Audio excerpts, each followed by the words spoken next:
TIFU by asking a stranger in the men's bathroom to hold my dick. Okay, to preface, I work at a restaurant, and after closing last night a few co-workers and I went out to a club. I initially didn't want to go, but my co-worker, Judy, who I'm good friends with, dragged me along because she was getting FOMO. We get there late, our friends had already booked a table and they had several bottles of liquor, and we get quite trashed pretty quickly. For context, Judy is pretty chaotic and kind of a tomboy, and that's probably why we get along so well. It's now into the AM hours and we're both probably 10 drinks in, sweaty and tired, and wanted to get away from the loud music for a minute, so we decide to find the restroom. Now, this is where I first fuck up. I didn't realize that this club's bathroom was gender neutral. I saw urinals and I immediately think I'm men. I had assumed Judy split off to go to the women's, but she actually came in with me, I just didn't see her. All the urinals are taken and I value my privacy anyway, so I hit up a stall and start unbuckling my belt, only for someone to start banging loudly on the stall door. Now first I thought maybe the guy in the bathroom who hands out towels in clubs was telling me to hurry, and I start trying to pee faster, but then I thought, no, fuck this guy. I've literally only been in here for 10 seconds. So I zip my pants back up and throw open my stall door, to see not the bouncer but some random fratty looking guy in a Hawaiian shirt staring at me. Feeling confrontational because I was annoyed and slightly drunk, I shout at him, "What do you want? You wanna hold my dick?" Only to hear a girl's laughter through the muffled music. I peek my head out and see Judy just past the door. Apparently she had been the one banging on my stall just to mess with me, which means I unsolicited just asked a stranger if he wanted to hold my dick. Epilogue. I felt really bad about the whole situation and thought about apologizing, but then Judy told me he tried hitting on her by using the phrase, "I think your boyfriend's gay. Can I buy you a drink?" at which point I just found the whole encounter hilarious. TLDR. Angrily confronted someone who was banging on my bathroom stall door who turned out to be the wrong person. This night has come full circle. You played your role. It's comedy gold. And I am so not sorry for this guy in the Hawaiian shirt. Well deserved after this messed up try to hit on his friend. What do you want? You wanna hold my dick? I think your boyfriend's gay. Can I buy you a drink? Lol. Dude probably thinks he was right. TIFU by walking in on my roommate I met 3 hours ago going ham on his meat. So I moved into college a few days ago and didn't have a roommate. I was like, fuck yeah baby, whole dorm room to myself, this is chill. Next day I found someone else's stuff on the other half of the dorm room. I didn't mind, I wanted a roommate I guess anyway.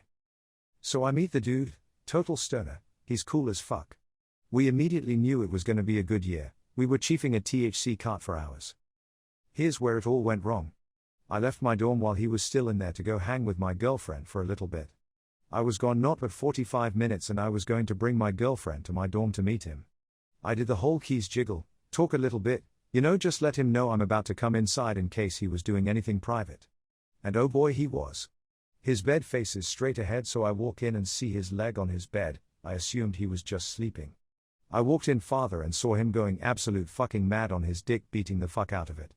He had AirPods in and didn't notice me, so I just walked back slowly in shock. My girlfriend didn't walk in yet and was like, "What's wrong?" and I just said, "Holy fuck, he's beating his dick."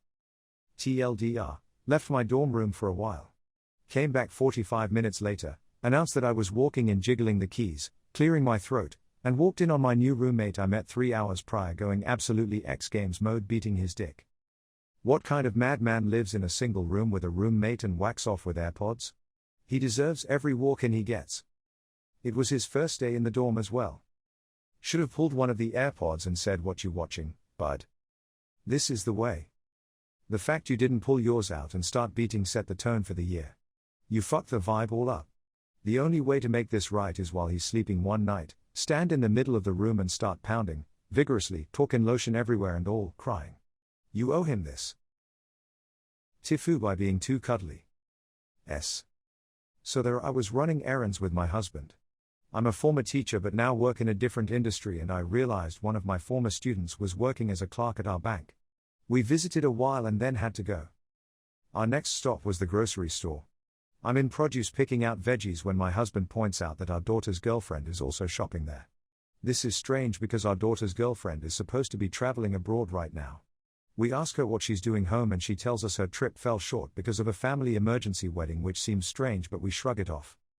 We leave the grocery and my husband says he needs to stop one more place to renew one of his work licenses. It makes no sense to me but I say sure. We wind up at this massive office building and he's called to another room to take a test. I wait, then decide to use the restroom. I wander the hallways forever until I find one, then I sit down on the toilet. I am on a new medication for a neurological condition and it dawns on me that everything going on in the day has felt strange and otherworldly. I remember one of the side effects to look out for is if it starts to feel like things aren't real. I send my husband a text telling him I think the meds are messing with my head and I'm in the bathroom, so if I'm not in the lobby when he gets out, just wait for me. I pee. As I'm peeing, the stall door swings open and my husband is standing there.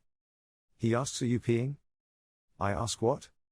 He asks, "Are you fucking peeing right now?" That's when I wake up, realize it was all a dream, and I am big spooning my husband as I pee on his back. Happy Monday. DR dreamed I was peeing. I was really peeing. Peed on my husband. That was a wild ride.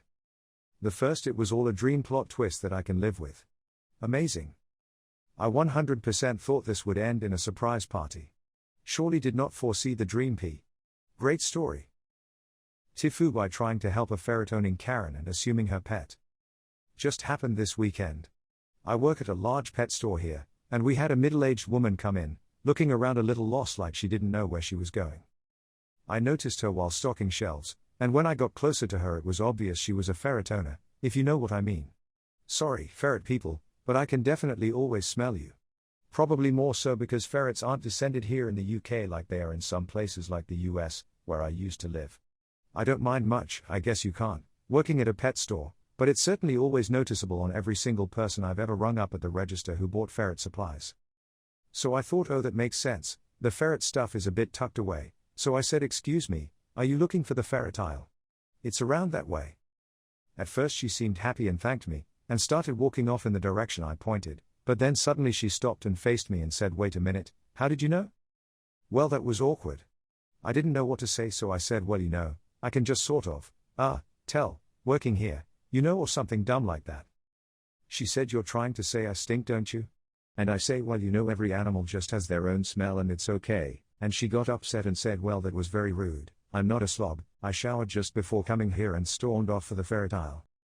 Apparently she complained to my manager too, and he had a talk with me that he was glad I was trying to help a customer, but it's probably best not to try to sniff out ferret owners for expedited assistance. Point taken. Doctor identified a ferret owner based on smell, she didn't appreciate it. Reminds me of my friend who had to help out in grad school with some study about to what extent is ferret odor a stressor in mice. She said the biggest takeaway was that it was quite the stressor of grad students, and that she was terrified that she'd spill it and stink for the rest of her life. Apparently they took more precautions with a harmless small vial of musk than they did when pouring most acids. Ha ha ha. As a zookeeper I know the struggle. The primates aren't the stinkiest animals we have, not even close, but their smells are disturbingly human-like and quite persistent, so after a long day around them I could easily be mistaken for someone who hasn't showered in the past decade. I've had people clamor to get away from me on the bus ride home after work. I never know whether to awkwardly apologize or just let it be. I try to wear a zoo t-shirt/cap so they at least understand frown. I've heard that compared to some of the other keepers though, I've got it good. Hey. I love you. Thanks for watching. I hoped you enjoyed this Reddit audio story. It would mean a lot to me if you could like and subscribe, or better yet, leave a comment about one of the stories. Thanks, and I hope you have a wonderfully fantastic day. XOXO.